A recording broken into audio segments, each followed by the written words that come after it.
Halo guys, gimana guys? Kabar kalian guys? Sehat? Syukurlah kalau sehat. Kalau kita di sini mulai sekarat karena dibantai oleh UAS di sini ya, adik-adik ya. Oke, kita lanjut saja, jangan main keping. Nah, jadi di sini tuh kita dari kelompok 14 tuh bakal ajak kalian pusing bareng nih, biar nggak kita aja yang pusing nih, oke? Nah, jadi kita di sini dapat tugas nih guys. Jadi dapat tugas buat membuat fungsi topografi akuarium. Nah, itu gimana tuh caranya tuh? Biar kita kasih paham nih teman-teman. Nah, tapi biar enaknya nih, kita udah susunin urutannya buat siapa aja nih yang bakal ngebahas bagian-bagiannya nih. Oke. Perkenalkan, yang pertama itu ada namanya Gabriel. Nah, di sini Gabriel tuh bakal buka dengan overview biar kita tuh satu pemahaman dulu nih. Setelah itu, kenalin, di sini tuh ada Ciara. Bakal jelasin kriteria-kriteria teknis pembuatannya. Oke, setelah itu kita lanjut ke sesi bedah tetangga. Kenalin, yang akan membedah pertama itu adalah si Grand. Dia bakal bahas topografi kelompok 13 nih teman-teman. Dan selanjutnya ada namanya John. Nah, di sini dia bakal mengupas tuntas punya kelompok 15. Selanjutnya nih, Gabriel muncul lagi untuk membahas apa? Membahas tuntas punya kelompok 15. Ada satu teman kita yang penting juga nih teman-teman, yaitu Gatwin. Dia yang bakal ngebahas kesimpulan dari kelompok 13 dan juga kelompok 15. Oke? Nggak usah basa-basi, nggak usah banyak keping, langsung kita lanjut. Let's go. Nah, jadi teman-teman, kita bakal bahas di sini ada 5 pembahasan, yaitu yang pertama adalah kita akan membuat sesuai dengan yang ditentukan oleh Dr. Calvin. Jadi ada kriteria-kriterianya. Dan yang kedua, kita akan membahas tentang penilaian topografi kelompok 13. Jadi kita akan menilai juga topografinya kelompok lain. Dan juga yang ketiga adalah menilai topografi kelompok 15. Jadi ada 2 kelompok yang bakal kita bahas di presentasi kali ini. Dan yang keempat, kita akan membuat desain topografi. Jadi kita akan membahas tentang desain topografi kita sendiri. Jadi dari cara pembuatan, bagaimana kita menemukan fungsinya, terinspirasi dari apa fungsinya, kita akan membahas semuanya di situ. Dan yang kelima itu kita akan membahas tentang kesimpulan. Jadi kesimpulan dari penilaian kelompok 13 dan juga 15, apakah mereka memenuhi kriteria yang ada atau tidak.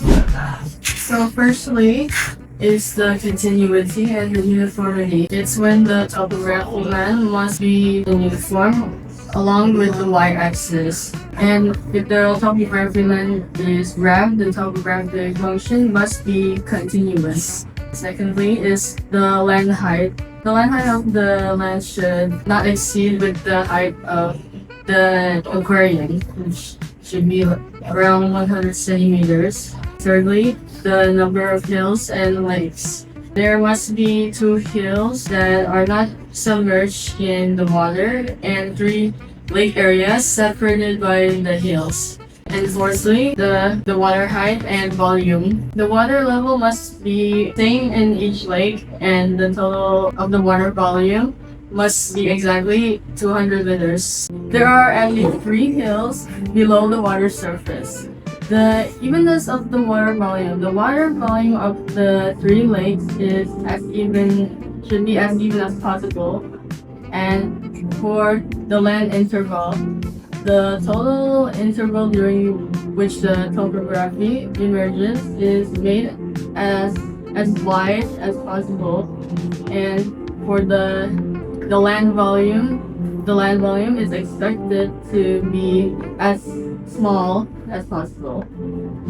Untuk kriteria kesamarataan volume air, penilaian kami berdasarkan volume ideal untuk setiap danau, di mana ketidaksamarataan K dinyatakan sebagai nilai jumlah setiap mutlak selisih antara volume ideal dan volume sebenarnya. Nah, nilai K ini akan sama dengan 0 jika semua danau memiliki volume ideal. Nah, volume ideal di sini itu maksudnya di setiap danau memiliki volume yang sama. Nah, karena volume total yang dipakai dalam akuarium ini harus 200 liter, jadi volume ideal itu sama dengan volume 200 liter dibagi N, dimana N itu jumlah danau dan jumlah danau di sini pasti 3, maka volume idealnya adalah 200/3. Nah, karena grafik kita di dalam dimensi 2 bukan 3 dimensi, maka kita harus menjadikan volume ini jadi luas. Karena semua Y diabaikan, kita bisa membagikan volume ideal ini dengan 50, jadi menjadi luas ideal, dan luas idealnya sama dengan 4 × 3 cm², dan ini diganti ke cm² karena grafik kita di dalam cm.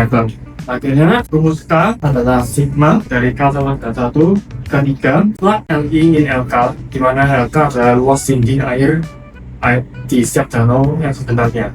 Semakin besar nilai K, maka semakin rata volume air pada setiap danau. Ada catatan mana ketinggian AX dan F1X ini yang fungsinya itu memiliki ketinggian yang berbeda, ketinggian yang sangat kecil, jadi sekitar 0,098 cm.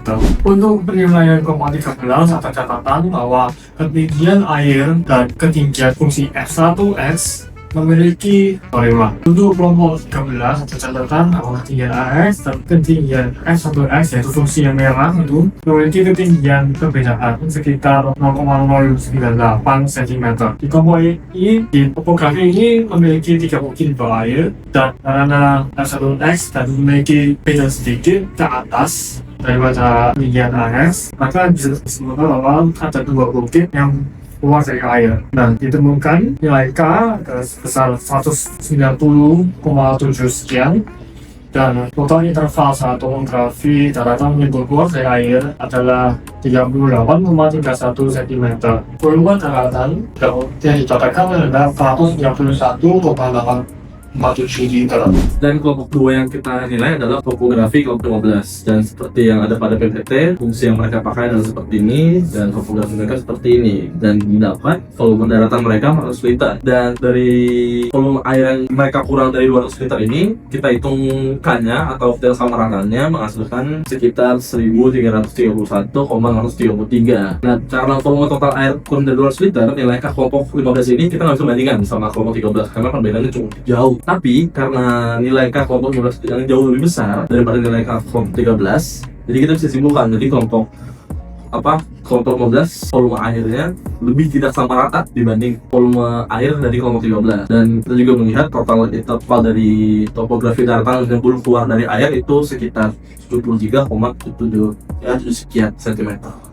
Oke, sekarang kita akan membahas tentang fungsi topografi kelompok kita. Jadi, bagaimana kita mendapatkan fungsinya? Kita mengikuti fungsi dari frekuensi listrik AC, arus bolak-balik. Kita menggunakan fungsi sin di sini, yang di F1X sama dengan 0 kurang dari X kurang dari 200 untuk 60 sin 0,03X ditambah 3,3 kuadrat. Jadi, ya asal usul fungsi kita dari situ. Nah, kita lihat untuk ketinggian airnya itu adalah 54,126 sekian. Kita memilih di situ karena untuk mendapatkan hasil yang pas, yang benar-benar pas untuk luas dan juga volume air, kita mengatur ketinggian air. Setelah itu ada juga D kiri itu untuk dinding kiri, dan juga D kanan untuk dinding kanan, dan juga ada juga untuk dinding di bawah. Setelah itu apa itu Fx sama dengan max, F1X, F2X. Jadi itu adalah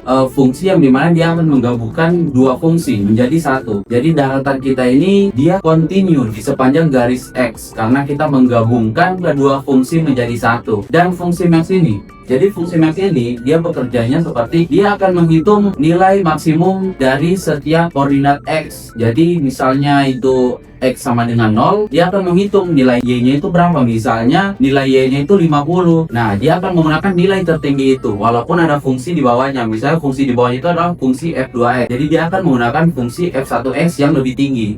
Jadi dia akan menggunakan fungsi tertinggi dari di antara kedua fungsi tersebut. Jadi cara kerjanya seperti itu. Setelah itu kita membuat arsiran ya seperti biasa, Fx kurang dari sama dengan Y kurang dari sama dengan AX. Itu untuk air. Jadi kita membatasi bagian atas dan juga sampai ke bawah.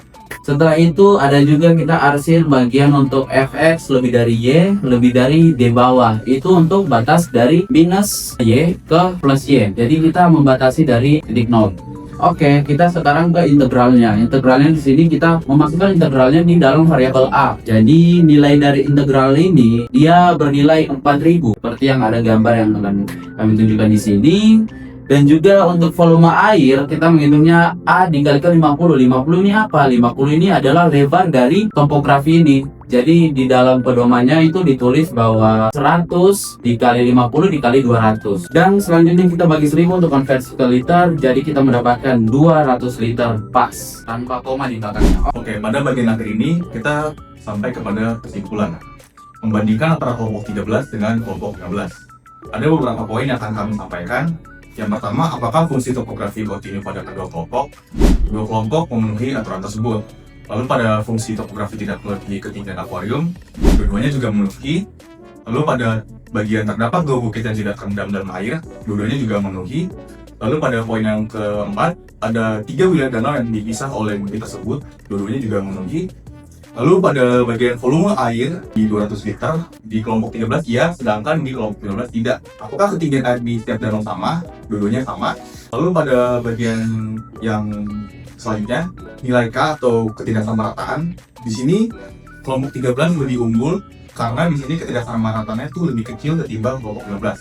Di sini kelompok 13 itu ada di 190,72, sedangkan di kelompok 15 itu di 1331,63. Lalu pada bagian selanjutnya, total panjang interval saat topografi daratan menyembur keluar dari permukaan air dalam sentimeter. Di sini kelompok 13 kalah dari kelompok 13, yang dimana kelompok 13 ini unggul di 73,70, lalu sedangkan di kelompok 13 itu di 38,31. Nah, pada bagian terakhir, volume daratan dalam liter, di sini poinnya adalah semakin kecil semakin baik. Nah, di sini kelompok 13 unggul ketimbang kelompok 16 di 191,84, sedangkan pada kelompok 15 itu ada di 400,14.